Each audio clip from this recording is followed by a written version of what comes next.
Hello, welcome to the Katie Halper Show. I'm Katie Halper, and I'm here with.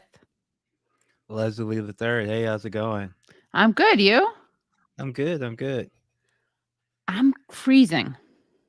Freezing? Yeah, I'm never cold. I think I must be anemic because I'm never. Do you trend hot or cold? I'm from Louisiana, so which would that be? I Well, tend how you define it. right. So I feel like it's a personal thing as opposed to geographical, or maybe it's like back in the day geographical, but not like within our lifetimes geographical. I see what So you're saying. So I'm always hot, and my You're dad always is hot. always hot, but my mom's more cold. Yeah, I think I feel more cold usually. Too Okay? cold. You trend cold. Someone said that Yes. once. I thought it sounded really smart. I trend. I trend to cold. Yeah. They also trended. Hey, What was Jonathan, it? how's it going? Hey, Mr. Slaw, how's it going? Hi everyone. Um, is it metabolic? I guess I think it's a combo of things, honestly.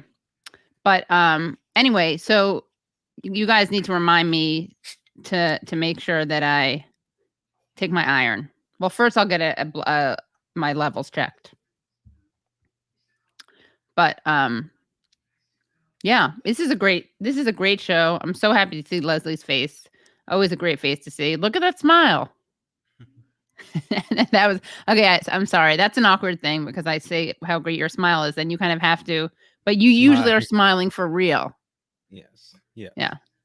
So I'm gonna come back. I'm gonna do a freeze frame at some point, and I'm gonna be like, "There was that smile I was talking about." That's the smile. That's the smile, yeah. So, we have a great show for you guys coming up. We are just bringing you what you've been asking for. Well, not quite. We're not bringing you Medicare for all, although we'd like to. That's Yes, not we will. on. That's not up to us. But we will be bringing you some amazing speakers who are working on Medicare for all, working around that issue in various ways. And I really do like, if I do say so myself, I don't know if you saw the thumbnail for this, Leslie, but I was kind of in a rush because I had a great guys.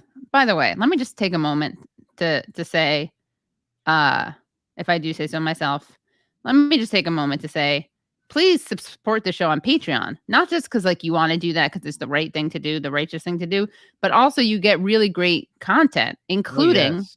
right. Oh yes, indeedy, including like a really good Patreon only, mostly Patreon only, because I can't be I'm too good of a sometimes it's hard being this good of a person, but a mostly Patreon only interview that I'm gonna have, of course, some of it will be unpaywalled because I can't do that to my people, about Haiti. It's a really, really good interview. And it's with Nazir Saint Fort and Jeb Sprague. And Nazir's actually in uh comes right from, talks to me, joins the show from Port-au-Prince, and it's really exciting. Honestly, it's really hard to get a good Wi-Fi connection there, and we did it. We got a lot of time. Other shows like the Gray Zone, they try to get Nazir St. Fort. They got a couple seconds with him, but just didn't work out, which I felt terrible about. But luckily, when God closes a door, He opens a window he for the opens a Katie window. Halper for And the that's the Katie Katie Halper Halper show. show. Yeah. For the Katie Halper show. Yeah. Exactly. Yeah. So first half, we're going to be talking. Leslie and I are just going to be, talking, and we're going to have these great guests on from whole Washington, and those are the people who really worked on Medicare for all, making it a reality on a state level. And then we're going to go to the opposite end of the spectrum and talk to some national organizers and participants in the Medicare for all. For why do I keep saying for all rally? So, Leslie, I know you're really big into the Medicare for all rally, right?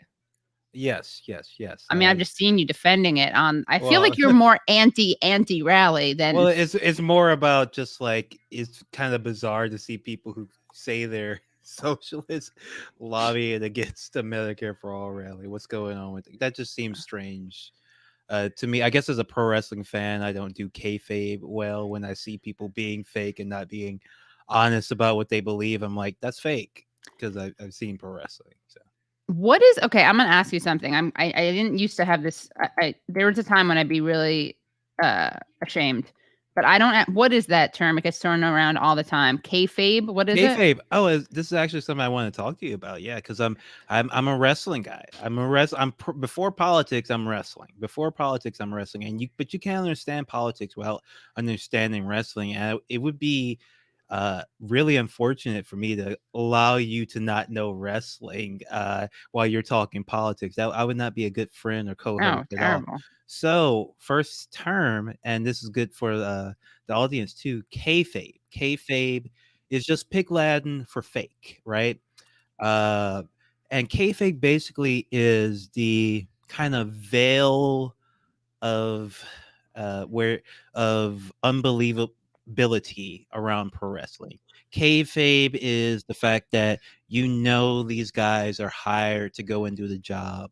To who wins, who loses is determined beforehand. But when you're actually there at the show, you still pretend and still feel like it's the real thing. Now it used to mean more the fact that in the olden days of wrestling, they actually did not ever tell people that wrestling wasn't real or the fights weren't legitimate, and that was called keeping kayfabe. That means you would not talk to fans about your real life. You would always, let's say, if you're the junkyard dog and you go into the grocery store, you're not going to be caught dead there with the Iron Sheik because the Iron Sheik is a bad guy. And that's actually real things that happen. Also, like it used to be back in the day, if you were a bad guy and you lived in town, like you had to watch your back because people would attack you because they believed it was real. And breaking kayfabe is when you expose this artifice around everything, where you say sometimes there was a moment, almost a postmodernist moment in wrestling, where the wrestlers would break character on screen. This was a whole thing in the 90s, very strange thing. They would break character and say, no, the rest of the show is fake, but this part of the show is real. And so kayfabe comes up a lot in politics because, as we all know, the Democrats and Republicans kind of just feel like pro wrestlers pretending to fight each other. That's kind of just kayfabe. In reality, they kind of mostly work together and are in sync on a lot of things. So that's one way you see kayfabe used in Got it. politics.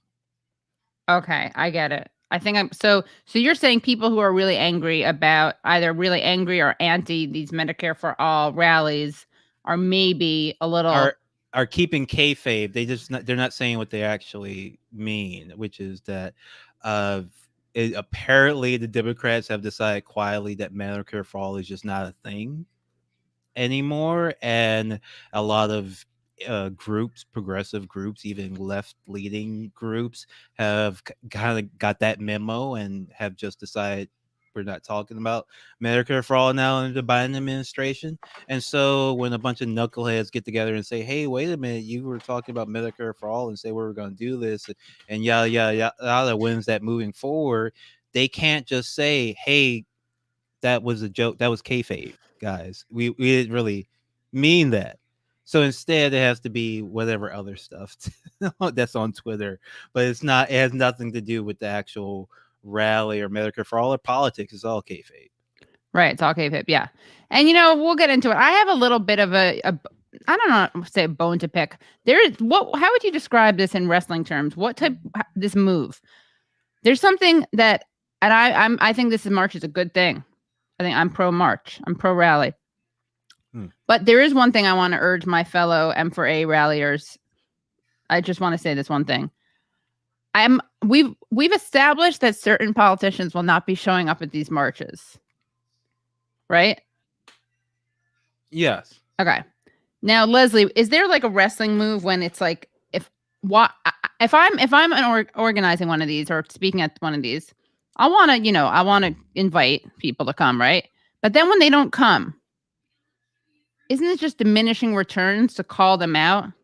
I'm not being like, because Leslie, you're a big caller outer, and so am I. But it's more like, there's a certain point after which it's like, you're really not going to come? Okay, I can't believe that person isn't coming. Wow, they're doing something else. Yeah, And well, then I guess. yeah. I don't know if it directly parallels wrestling, but there is a thing where you you can't keep calling out someone who's not showing up for a fight, I guess. The fans get bored. Oh my God, Leslie, that is it. And you know what? I'm not praising anyone when I say that. I'm not saying the people not showing up are not party poopers or whatever the mixed metaphor would be. Look, they're not showing up to the games. But if we keep saying, I can't believe you're not showing up to the game, I can't believe you're not showing up to the game, I can't believe you're not showing up to the game, and it's just making it look like we're not good at getting people to the game. Yes. Yeah, exactly. It makes you look like a bad promotion bad booker. Yeah, so don't worry about it. Yeah. So I just think that we need to figure out another way to do it. Yeah, the squad not turning up. We know they're not going to turn up, though, at this point. How do we do it in a way? I'm all about calling out the squad, but let's do it in a way that makes us we should be an offense, not like reminding people that they're not coming to this thing that we want them to come to. Well, yeah, for everybody making the wrestling references in the chat, I see you. I appreciate you. I just don't want to derail the show talking about wrestling, but I do see all of you in the chat. But there is one that's relevant. Somebody made you mentioned going on the offense, and somebody referenced this time where this actually happens a lot in wrestling, where wrestlers will actually go to the neighborhood of the person that they're mad at to yell at them. Someone suggested that maybe if you want to go on the offensive, you could do that to a politician you're upset about not coming to the rally. I don't know if you need to go that hard this quickly, but I think that's something to consider in the future. Certainly something. I mean, that's a standard strategy. Actually, that's a standard. So what is this what does this look like in wrestling? Oh, I could pull up. Maybe I can pull a video. Right. It might. So let's see. DX invasion. Give me 1 second, folks. Let's see here. And by the way, guys, remember patreon.com/the Katie Halper Show. Also, everyone on this should be liking the stream, and please subscribe. We're so close to 50K. In fact, I'm a little embarrassed when I'm kind of doing that thing I'm urging people against, because I'm like, guys, I can't believe it. We got to get to 50K. We got to get to 50K. And then I'm just highlighting the fact that we're not at 50K yet.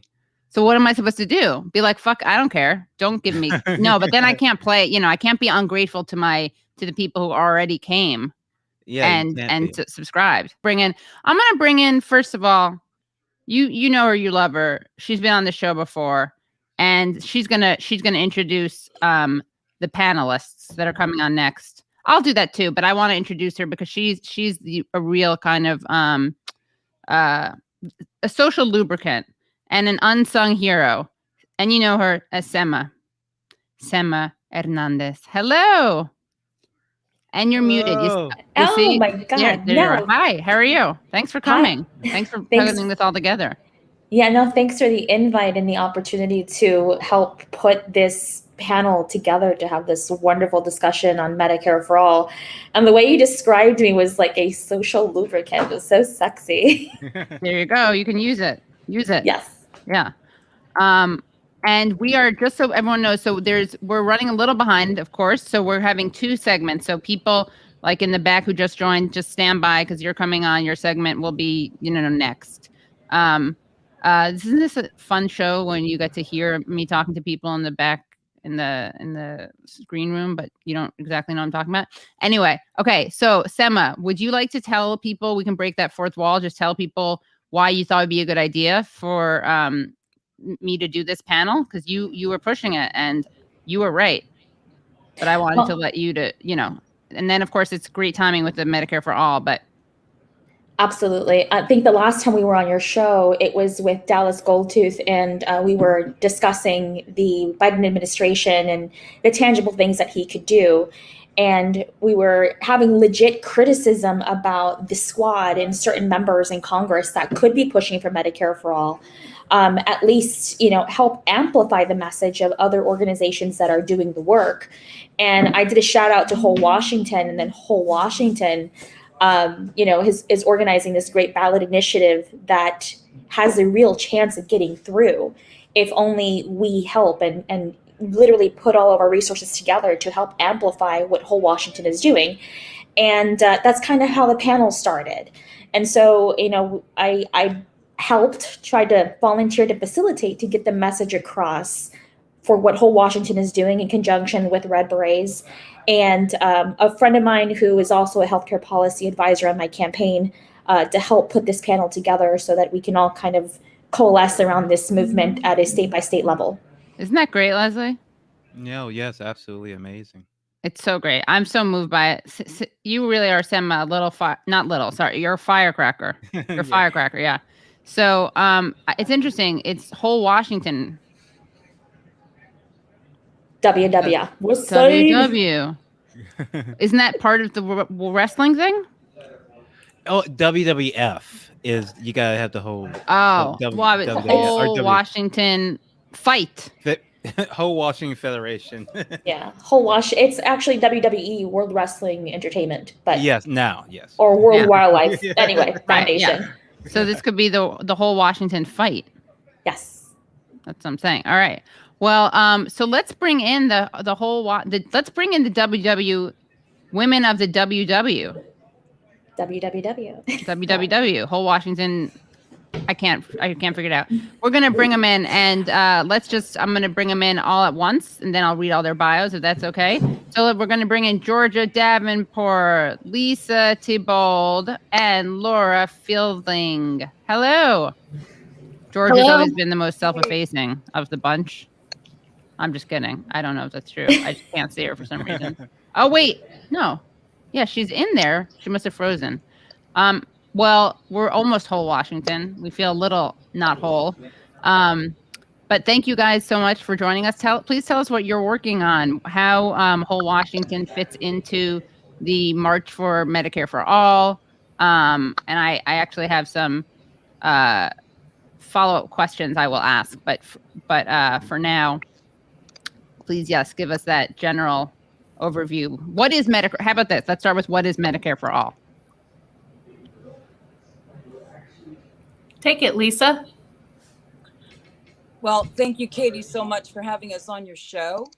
And I hope everyone can hear me well. Yeah. Okay, so Medicare for All is the extended version of the current Medicare that seniors have when they turn 65. The legislation that had been written, the Bernie bill, which was 1804, was expanding Medicare to include everyone. It had a 4-year phase in. One of those was the first phase would have been a public option. And there were 2 phases in between, which phased in individuals into the Medicare system by age tiers. And then eventually at the end, you'll have everybody in, and I'm using it in past tense because Bernie has not reintroduced that bill yet. So I'm working off of what we know was in that legislation. But the concept was to take the insurance industry totally out of healthcare delivery and to break up the vertical integration of healthcare delivery, which was created by the ACA. And that is what you see now, where you have hospital systems that are run by the insurance industry. You have plans that are marketed to your employers that they sell to you that keep you in MCOs and ACOs, which means that you are in network. And if you're out of network, your submission of claims can be denied, right? If you travel outside of your network and you get yourself into the hospital, you find yourself in a situation where nothing is getting covered, right? So Medicare for All will, when it is implemented, cover everyone. And one of the big concerns was, what do you do with all of those individuals that are in the insurance industry that would inevitably lose their current jobs?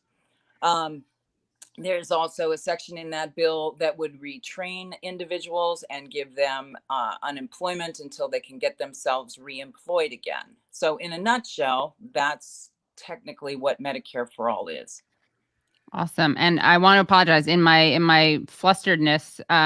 I forgot to read your bios once you came in. So let me just introduce you guys to our lovely panelists. Lisa Theobald, and is it Theobald? Is that how you pronounce it? Or Theobald? or Theobald? My husband's surname is, they pronounce it Theobald, but Okay. a lot of the family does say Theobald. So yeah, they're both Okay. correct. All right. Lisa T. Lisa Theobald is an organizer, activist, movement builder, political advisor for healthcare and ground penetration of demographics specific to marginalized communities, dedicated to drawing out the issues facing our communities across all demographics and addressing the root causes as they pertain to policy, deregulation, and corporate lobbying. Healthcare finance was her profession over the 10 years, starting prior to the ACA, concluding in 2019. And navigated the vertical integration of insurance-driven healthcare from an independent provider perspective of a small business and nonprofit organization, participant of the advisory committee for a large electronic medical records system to provide user input on compliance and workflow. And she considers herself a professional ass kicker, former auditor. Well, that is pretty ass kicking, literally. Former auditor, banker, HR director, and federal tax consultant. Data doesn't lie. It's how it is skewed that is the problem. Reminds me a lot of myself. Aw, Katie, that's a compliment. Yeah, thank you. Let's see. I'm laughing at myself, not at you. Okay. Then we also have Georgia Davenport, served as campaign director and led the 100% volunteer effort to pass universal health care via ballot initiative in 2018. In 2017, she founded Whole Washington, filed the paperwork with the Secretary of State, and began all the necessary steps to form a 501c4, and founded the Whole Washington Initiative Writing Committee. And Senator Chase met with the Department of Revenue and the Employment Securities Department to vet I-1600 so that could be introduced to the legislature as a fully funded and easily implementable bill. Let's see. Also, Georgia is a Washington State Democratic Central Committee member and was also the phone bank organizer of I-735, the initiative aimed at overturning Citizens United, which passed in 2016 by 63%. And her interest in politics comes from wanting a better future for her daughter and for all the children who need us to enact bold legislation today to ensure that they can get the healthcare they need without using GoFundMe, and so they can have a planet to inherit. That would be very nice. So thank you so much, Georgia, for joining us.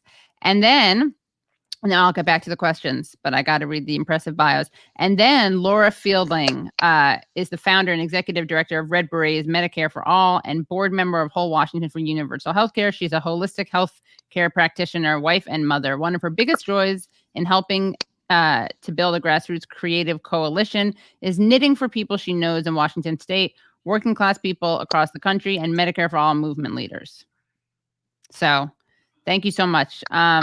And I'd ask any one of you how the state strategy fits within a national strategy for healthcare for everyone. So, why, what people who don't live in Washington, what they should know about this.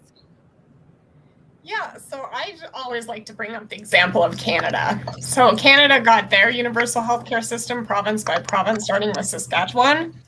And obviously, every other province was like, hey, we want that. So it quickly spread across their country. And that's kind of... Oops, sorry, I muted you. I'm sorry. I'm really sorry I muted you by accident. And that's okay. It's spread from what to what? From province to province. Okay. And so that's part of the appeal of doing a state-based program is it's kind of like a good way to test and demonstrate how successful universal healthcare actually is. I mean, we all know on this program that it's more affordable, saves tons of money as well as lives. But a lot of people in this country have been really kind of I don't want to use the word brainwash, but that's the only one I can think of, that it's socialized medicine. We know it's not socialized medicine. The providers would stay, yes, exactly. The providers would stay private, but they've been that's deeply ingrained. That thought is deeply ingrained with them. So I feel personally, and a lot of people with Whole Washington feel that if we demonstrated with a successful state program, and like you said in the introduction, our bill has been vetted by the Employment Securities Department here in Washington State to make sure that it's implementable. So if we demonstrate with a state program like the whole Washington Health Trust, other states will want to do the same, and also will increase pressure for the national plan. Yeah. All right. And so, yeah, have you had any people, like, have you spoken to people who started out as non-believers who you were able to convert? Oh, yeah. Actually, there's been kind of a heated debate on and off on Twitter, as per usual on the left. You know, we always are having to do that. And lots of people, after I tell them that, in fact, the whole Washington Health Trust has been demonstrated to save $9 billion annually for the state of Washington. We know universal health care saves money. We know that on the left. We just need to keep repeating it to ourselves, because sometimes we get caught in this.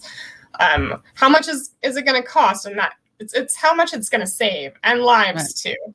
So, and our funding study was done by Dr. Gerald Friedman, who did the funding studies for the National Medicare for All plans and other state plans too. So it's really solid. Yeah, so I think that after explaining that our bill requests the federal waivers that would allow us to move in some federal revenue streams too, a lot of people have realized that this is, we've really, done our homework for this bill. So. Yeah. And how much does it save for, do you guys know off the top of your heads how much it saves for Washington? So in 2017, when Dr. Gerald Friedman did his funding study, he demonstrated even covering everybody, including vision and dental. We modeled our bill after the Medicare for All bill nationally. It still saves $9 billion annually. Now, that number has gone up. We commissioned a new study based on everything that's happened after COVID-19. And, the fact that our healthcare costs keep rising and rising in this country. And it will save more money. And we actually have a surplus in our bill right now of $12 billion. So that means we're raising too much revenue.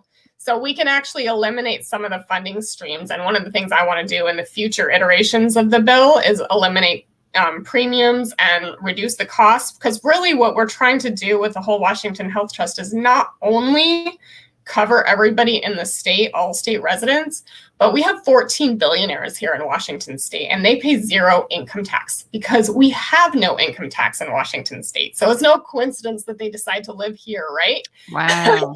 So we have the most regressive tax system in the United States. And everybody thinks, oh, Washington state, they're progressive. They're a bunch of Democrats, right? Well, no, we have property tax. We have sales tax.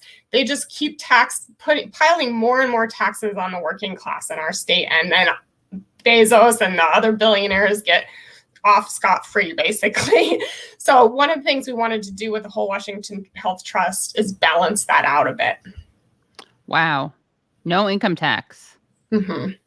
I mean, I did see that show and I really love it, The Killing. So I know how dark and grisly it gets there, but didn't know that part of it. Wow. I'm unmuting Sema in part because she's laughing, which I was like, but I also want to make sure if I muted anyone, it's only because there was some audio coming through. But and Laura, tell us about the Red Berets. And thank you, by the way, Georgia and Lisa, for what you've already said. It's really informative. Yeah, thanks for inviting me on, all of us on the show, Katie. It's awesome. Of course, yeah. The Red Berets, we started crafting inspired by when I saw all of the aerial views of the Pussy Hats and the Women's March, and being a knitter myself, I thought we have got to find if we can craft, sort of in protest, we can craft for an issue. And I wasn't involved in Bernie's 2016 campaign, but I voted for him. And then, so it was about 7 or 8 months after that inaugural Women's March that I was listening on YouTube to an older or kind of dated National Nurses United rally with Roseanne DeMoro speaking, Dr. Jane Sanders, and Bernie. And that's when it kind of all came together. I was like, oh, yeah, and we need a peace army, and I'm a veteran for peace. So let's start crafting for healthcare, not warfare. And this is one of the things that really drew me and kind of connected me. Lisa was sort of the conduit or connector to Sema's campaign, to Sema, because that was very much about her messaging, was very much like if we can fund all of these endless wars, we can certainly fund national improved Medicare for all. So yeah, I got the great honor and privilege of traveling out to Texas. It was way too hot for berets, but we brought them anyway. So anyway, the whole vision is just it froze. So, Oh. No, you didn't freeze. I'm saying that thank God for small favors like terrible global warming. Yeah. Yeah. Yeah. And Lisa I always quote her on Twitter. She said a while back, let's craft the fabric of our future. And I think that's how I look at it. We've got these different crochet, sewing, knitting, memeing, different forms of art, and we try not to be too rigid about it, because if red's not your color, fine. But it is inspired by National Nurses United, and think of what a powerful color for healthcare that red is.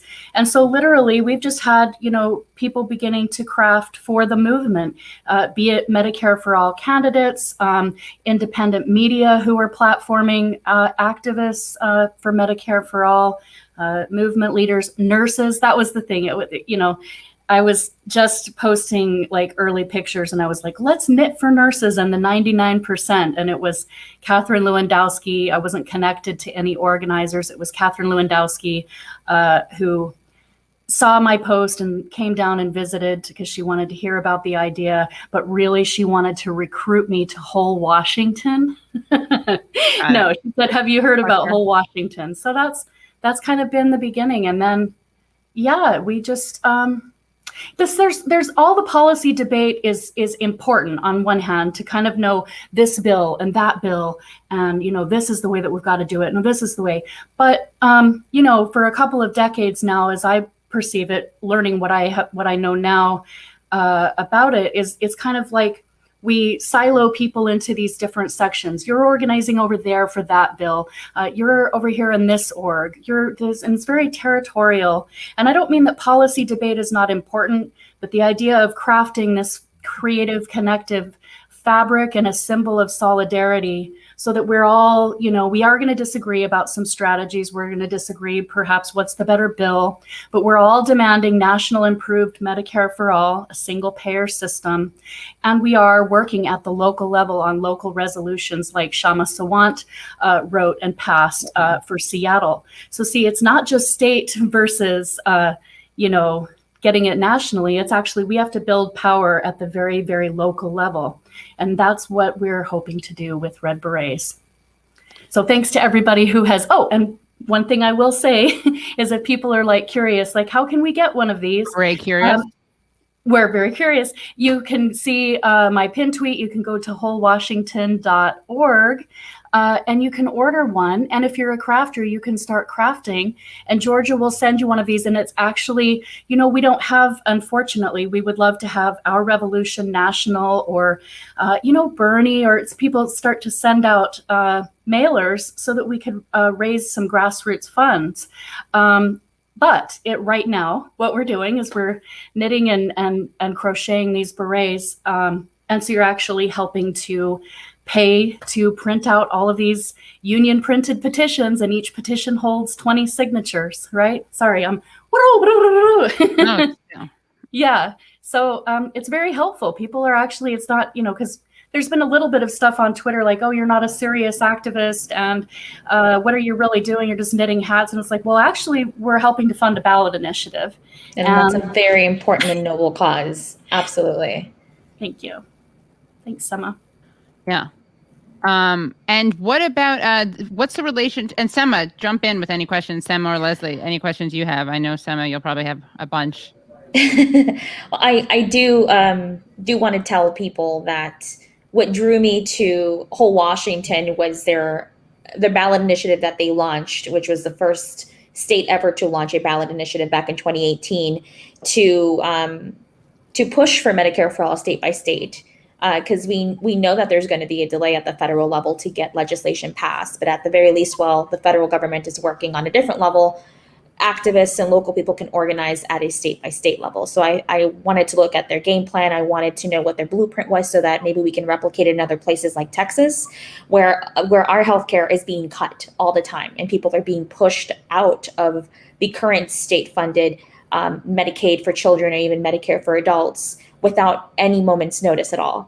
So what really blew me away is that this ballot initiative cannot be vetoed by any political party and cannot be vetoed by a governor. This is direct democracy directly coming to you from voters. So I thought that was totally kick-ass.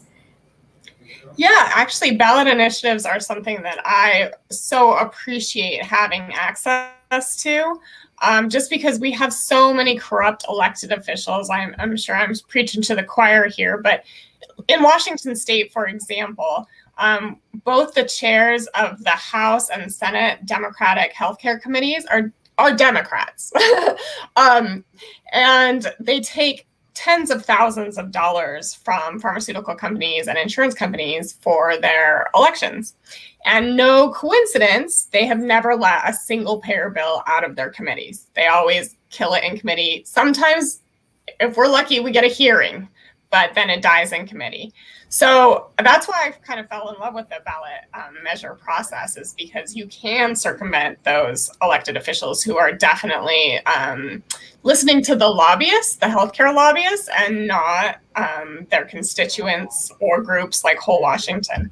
So I'm glad you brought that up, Sema, about ballot initiatives, because that's a really great process. And one of my personal favorite things to do is to go to other state groups and help them out, talk about how to start their own 501c4, tell them about campaign tools like Action Network, texting tools, Slack, that sort of thing. So I really like the healthcare calculator from ProgCode. Mm-hmm. Yes, we actually have a savings estimator on our website, because what's the number one question you always hear from people is, how much is it going to cost me? And I can say it's going to save money, but people really want those hard numbers. And so Progressive Coders Network, they came up with a savings estimator based on the funding mechanisms that Dr. Gerald Friedman and our initiative writing committee came up with. And you can actually go in, put in your current amount that you pay for healthcare costs now, and it'll show you how much you'll save, unless you're Bezos, and then it's going to show you that it's going to cost a little bit more. But for most Washingtonians, it's going to save us money. Yeah, and the reason why I bring up the ballot initiative is because we know what happened in California when the single payer single payer initiative happened, and it was vetoed by our own Democratic Party in California. That was devastating, because we thought, well, they're in a majority in California, and still that was vetoed, and it was devastating to the movement, because we thought that the Democratic Party has the best interest, and we naively kept organizing and found out that that's just not the case. So when our leaders in government fail, then it's literally up to us, and so y'all are the embodiment of what can be done at a state-by-state level. And Sema, by the way, but I'm going to bring it back to the M4A, but Sema, can you tell people what you're up to? Oh, God, up to no good. That's good.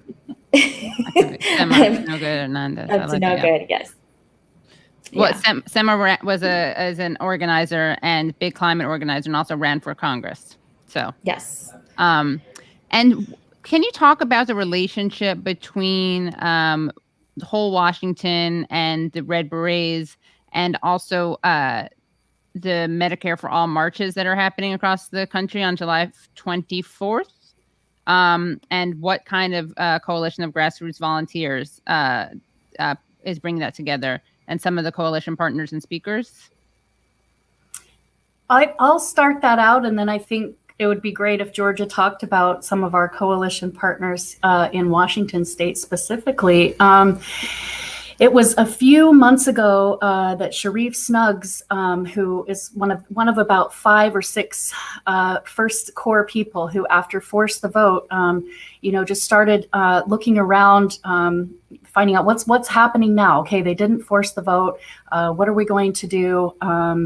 So started talking about creating a march for Medicare for All, and so he was sending out all these tweets, and it had a certain template to it that was like, and it wasn't from the March for Medicare for All account. It was like his own at that time. And it was like, at such and such, will you answer the call? Lock the date, don't be late. And he was very, very persistent, and just kept like adding me and a few other people. like, we're doing this on July 24th. And so then he asked for a Zoom meeting, and we met on Zoom, and he said, I'd really love for the Red Berets and for whole Washington. You're separate, right? I can tell you're really interconnected, but like Red Berets is like more national and whole Washington is for the state. And I was like, well, it's actually a little more complicated than that. We are both really do a lot of activism for both. Like a sort of multi-pronged approach or fight on all fronts. But yes, by and large, I guess, you could, whatever. Yes, we are separate. We're interrelated, but separate. And so he said, well, we would really like you to come aboard and partner with us. We'd like your partnership. And so, I was at that point really coming from, I think I was in a state of potentially overwhelmed. Like, are we going to do this ballot initiative, or we're launching this, and a little bit of burnout.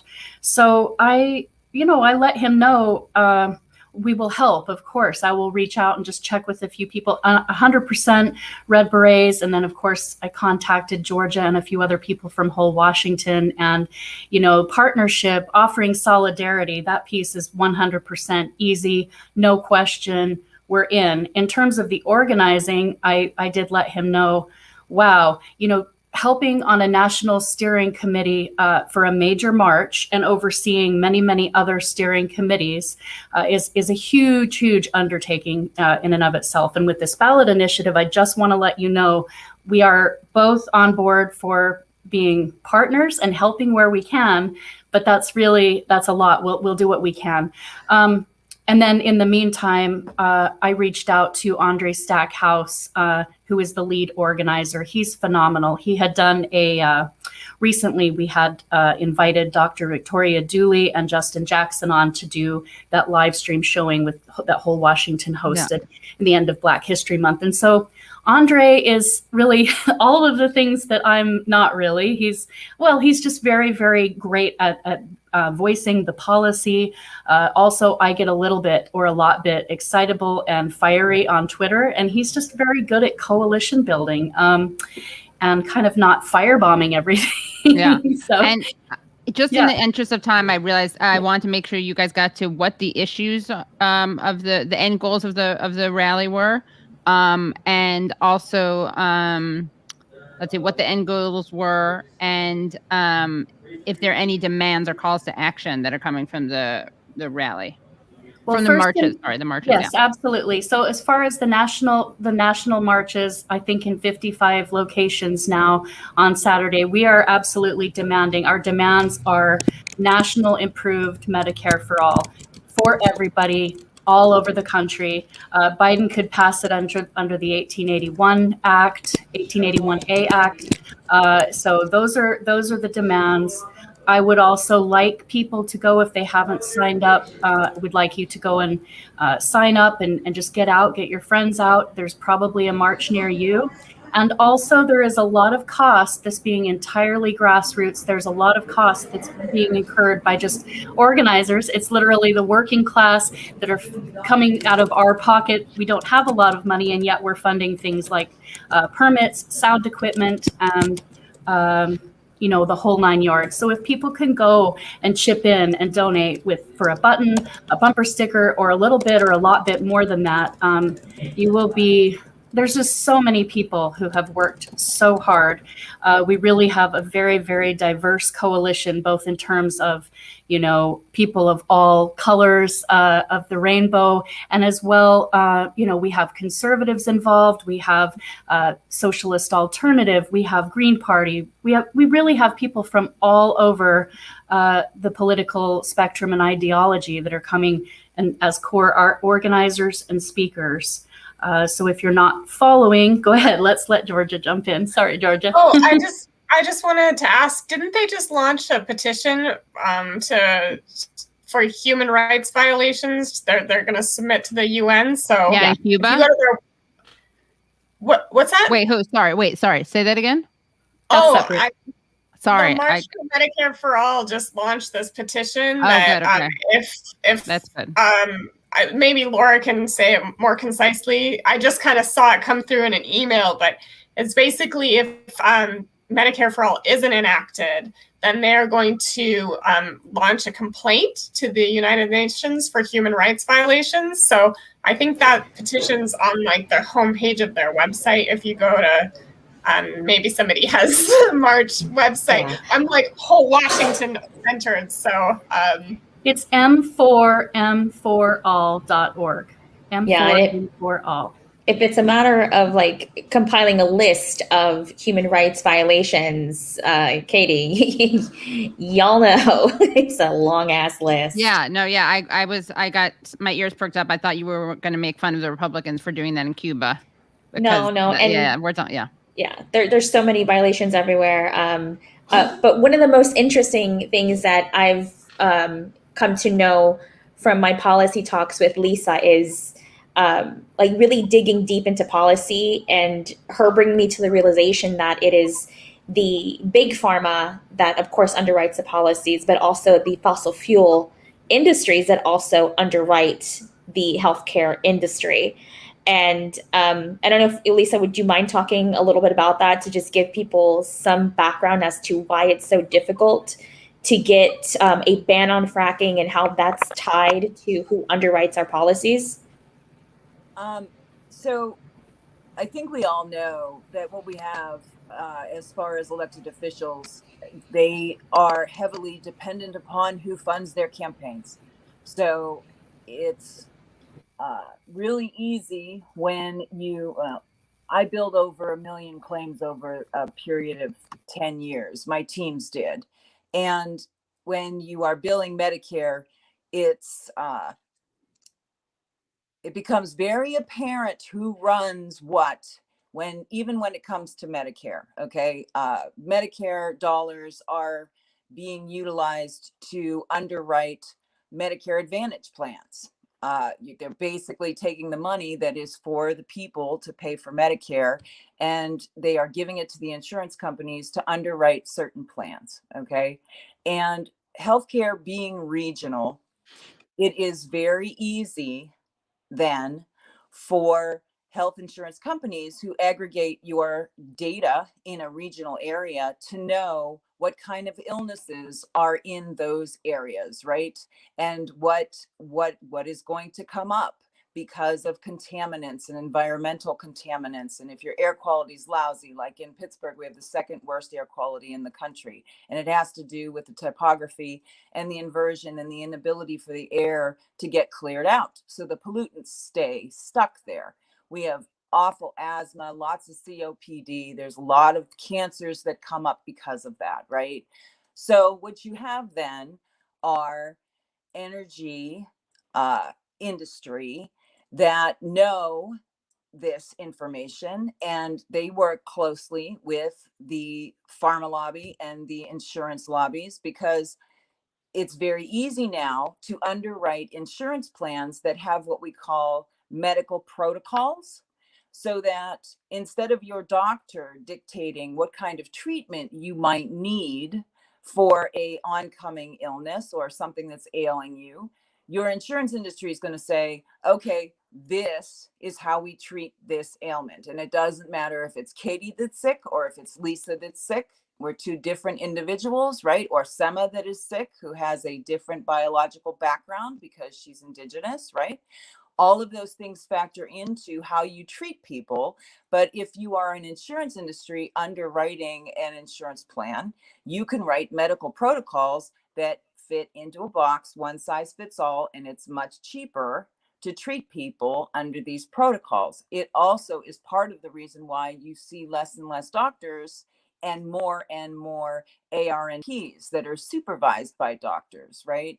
Because they aren't going to go off the reservation and sorry, bad reference, but we're working on got to expunge our vocabulary. Yeah. The sins they're not going to get to a place where they're going to get into a battle about how they want to treat you. They are going to look up the protocol and say, okay, for this illness, this is how I'm going to treat you, right? You hear about doctors having to file, what do they call it? I want to say addendums. That's not it. What is it? A Or permission? appeals. Yeah, appeals. I was going to say appeal. I was like, is that it? Yeah. They have to file appeals to be able to give you, if they need to get you an MRI per se. Everybody's gone through this. I need an MRI. My shoulder's a mess, right? And they say, well, no, you're going to go to physical therapy for 3 months, and then we're going to come back and we'll figure out whether or not you want that MRI, right? So that is all insurance industry driven, right? So your environmental contaminants, that's all the energy industry. So if you're looking at bills, you'll see that before a bill is introduced, it's got to clear the energy subcommittee. It's got to clear, oftentimes it's got to clear the Department of Homeland Security. And you're like, well, this is a healthcare bill. Why is it going through all these committees? Well, that's part of the reason why, because all of these committees have a say, because there are certain factors associated with how this all works and all the money associated with it. And that's why it's so complex, right? So in a nutshell, Medicare for All strips away all of that when everybody is being treated and all of your medical claims are being paid by Medicare, which is the Center for Medicare and Medicaid Services, right? All of your data is then aggregated in one place as well. Right now, what we have are disparate industry or insurance companies that are underwriting insurance plans. And if they own those insurance plans, that data is held in those ACOs and MCOs. And that's why when you change doctors, oftentimes none of your history transfers over to your doctors, right? So you end up having to get reworked up again and starting all over again. And if your employer changes insurance plans every year, which happens all the time, you have to change doctors, you have to go back in and start all over. That all of that goes away. And if all that data is aggregated under Medicare, then we can look at all that data and we can draw conclusions about what is going on in Texas, which is a sacrifice zone. Sema can talk to you about this forever, right? Pennsylvania is the same kind of thing.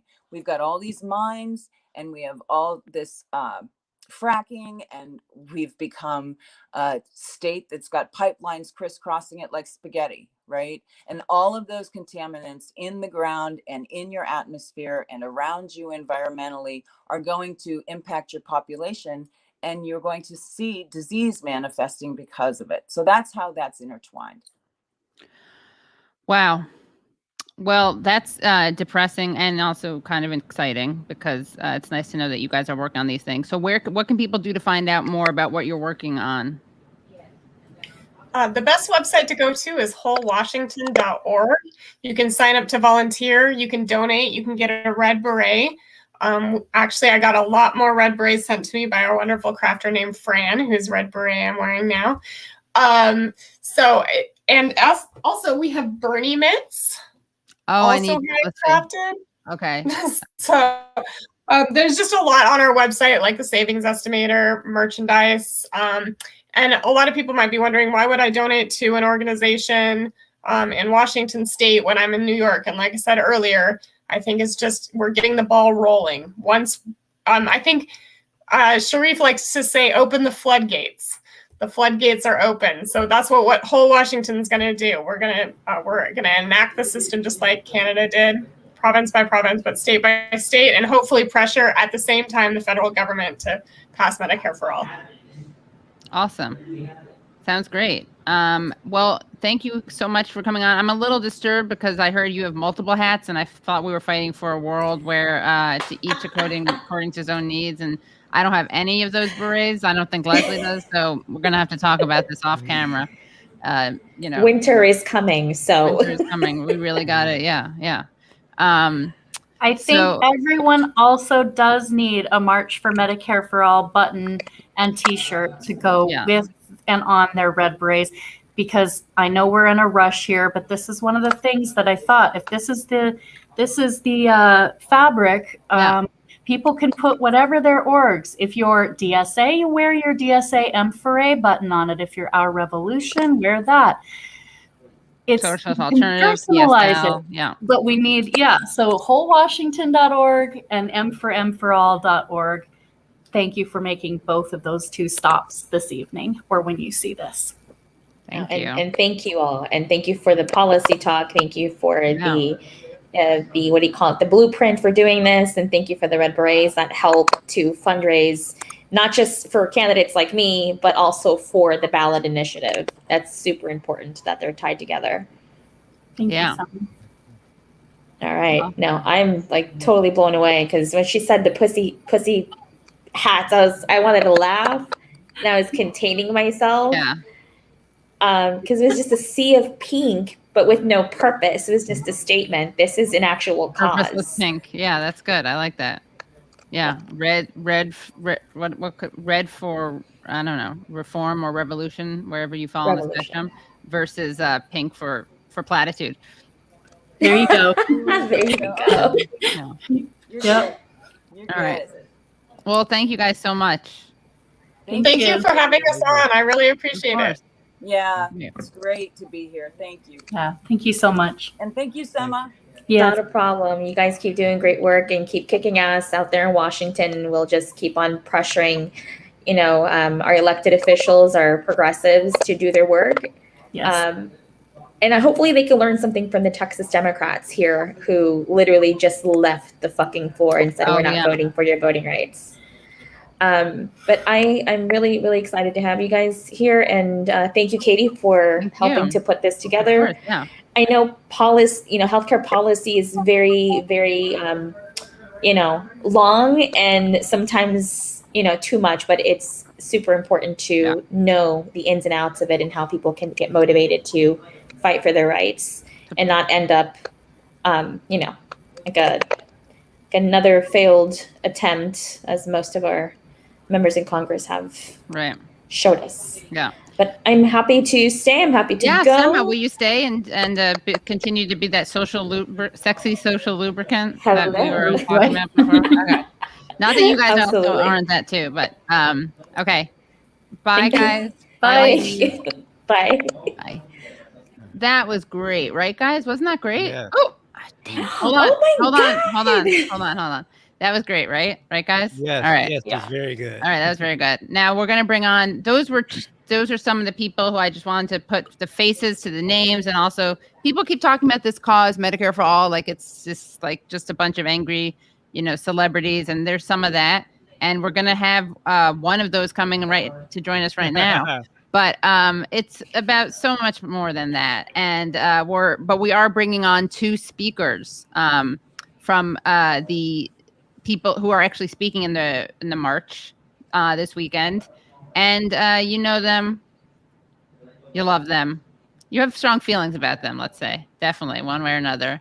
Lee Cam from Redacted Tonight, and hey, Tara Reid from Left Out, when the truth doesn't fit in, and someone I've there you go. So welcome, and also they're now mostly famous for being, everything that they've done since before is going to be eclipsed by their participation in the Medicare for All rallies. So welcome, and thank you so much for joining. And Sema, you want to take away the questions? I'm just kidding. But have you guys met Sema before? Have you met Sema? No, I haven't. Yeah, I've had everybody on here on Redacted VIP. There you go. Yeah, right. We actually met in person, and really? Yes, totally cool. Yeah. Believe what you've heard. Totally cool. Yeah. So tell us what your Tara Lee. What are you guys doing for the march on Saturday? What made you get involved in it? What are you up to in life? Because we just had that wonky thing, and now we're in the, we're talking to our big RT celebs. I think we'll have to register the show as a foreign agent right now. You don't have your Russian hat this time, though. I don't. Wait, I should have it. It's not a problem. I'm a Tara, social you're lubricant. muted. Tara, I think you're muted. Yeah, Tara, you're muted. Tara, you're muted. Wow, Tara, you're muted. You're silenced. You're shadow banned even by StreamYard. Yeah. Привет, Lee. Привет. If I spoke Russian, I would respond. Yeah. Lee is the only one of us that had to register as a foreign agent, though I'm not registered yet, so I'm not legit. I will say I didn't actually have to register. Only the network had to register. So I'm sadly I don't have my card. I'm not a card carrying foreign agent. No license to kill. Yeah, exactly. And I'm just a useless idiot, so I'm not the useful one. All right. Yeah. Not even. Yeah. Well, what do you? I mean, look. Let's just talk about it, guys, because someone in the comments said earlier, like, I wonder which progressive. Oh yeah, this is true, by the way. Tara, you don't have headphones, do you, by any chance? I do. Do you want to see if they work? Yeah. Sorry. Yeah.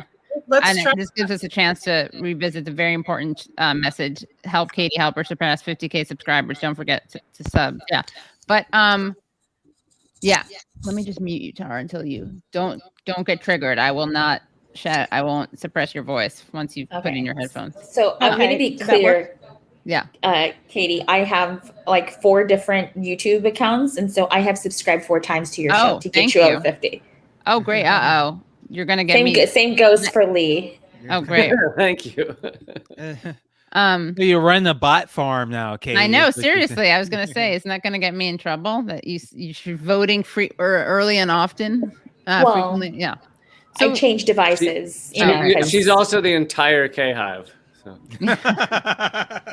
That is. Tara knows them well. Tara knows the K-Hive well. Yeah. Okay.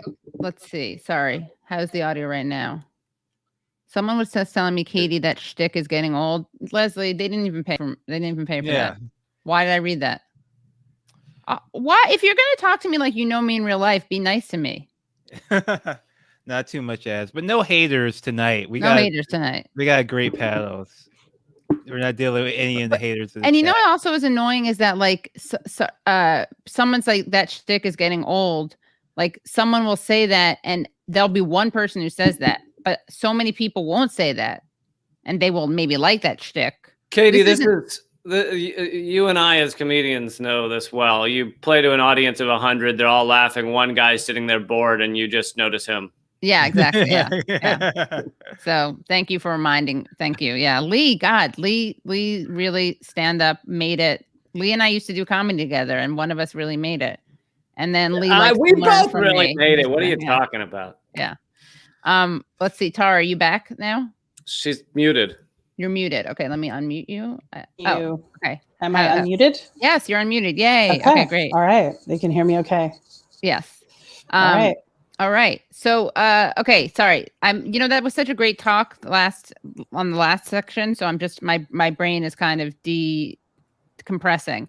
But and I've had a hard day. I'm sorry, guys. I don't mean to complain. Nothing dramatic. But you know what it is? I'm going to be honest. And this is what I'm bringing up with you guys. Yeah. The left fighting. I know I just need to ignore it, right?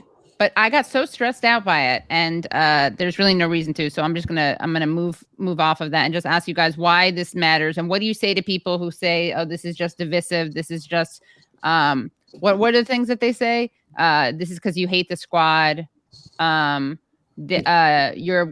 what is it like turning against our enemy? You're making enemies, making allies into enemies. What's your response to people who say stuff like that? Yeah, the best way to get at the squad, really get at them, is ask for healthcare. It really is the best way to really nail. But I'll let Tara go first, since she's been muted for a while now. I kind of agree. I think it's sort of the establishment Democrats' dream if factions of the left are going at each other and distracting, right? So it's a really good divide and conquer. They use it a lot. So there you have it. Yeah. Yeah. Yeah, I mean, so they're having me speak on Saturday at the march, and I think they picked me because they wanted to get kind of both sides to appear unbiased, because I'm a huge fan of our healthcare system. I think that having being the only developed country without healthcare, it just makes us unique. It gives us personality, right? It you want to stand out, you want to be different, and so I think that's cool. And I've always said, if someone breaks their arm, I think the following 5-6 years of their life should be ruined. I think, because it's just fair. It's America. Yeah. Capitalism. Yeah. Right. Survival of the fittest, right, Lee? Yeah. Yeah. That's how it should be. Yeah. I mean, it's of course repulsive. And the idea that anyone could come after a march for healthcare and somehow try and malign it is just fucking sad. Did you hear what they said about us, Lee? They said someone sent a message to the organizer and said, "Could you please get rid of the RT problematic people?" They said RT is very problematic. Can you please get rid of them from the speaker list? And I was like, I love how no one ever says that about anyone who's connected to like CNN or any of the other networks that are funded by war profiteers, funded by weapons contractors, funded by the sickest motherfuckers in the world. Right. No one's ever like, that's problematic to have them there. Yeah. If you're watching this, you're in luck because this whole thing was made available, sponsored by the generosity of Katie Halper. But if you're not watching it live, you're going to miss some of this. You'll have missed some of it, and you'll have to go to patreon.com/the Katie Halper Show. I have one other thing to tell people about. I've created a new website that's not meant to make money. It's just meant to let people know about cool news, important leftist content and such. So it's called radindiemedia.com, RAD like radical, radindiemedia.com. And it has, some of Katie's stuff. I'm sure it'll have some of Tara's stuff when it's out. And it has basically all the cool outlets have stuff there. The Gray Zone, Abby Martin, all of it's there. Awesome. Rad Indie Media. Awesome. Wow. Yeah. I'm making a note of it. Yeah. I wish I could watch you speak tomorrow. I mean Saturday, but I'll be speaking in LA. You know the bullet points. Yes, I do. Yeah. We got them. Yeah, and what else to say? Anything else you want to say to people to get them to make sure that they go to the rally, to the march? It's going to be a blast. Yes, right, It is. There's music and a food truck in LA, so I don't know what DC is doing. Oh, there you go. Yeah, no, there is a lot of cool people. Marianne Williamson and a bunch of really awesome people will be speaking. But I think we have Ron Coney and Jimmy Dores in LA as well. So you guys will definitely have better music and definitely have a better food truck than DC, which hopefully won't try to. But not better speakers. Yeah, but I think DC got porta potties, and I'm not sure LA did. So wow, it all evens out. Yeah, well, make sure that we're gonna dump them out on the lawn of Congress at the end. So. There you go. Yeah. But mask up, everyone. If you mask up, I'm gonna say mask up. And I feel great saying that because apparently the government's like, Biden's like, no, you don't need to do that. You're all good. You can't get it if you have been vaccinated. So you have to, even though the right wing has largely been anti-science, you have to admit there's a lot of mixed messaging coming out about all this shit. Yeah, I know there is. Yeah. Yeah. I just say err on the side of safety. Yeah. Get vaccinated though, guys. Get vaccinated. That's a great way to leave a really non-divisive right. with the problematic RT people. Drop a bomb when I say goodbye. Yeah. All right. Well, I'm glad we were really on the air. Thank you.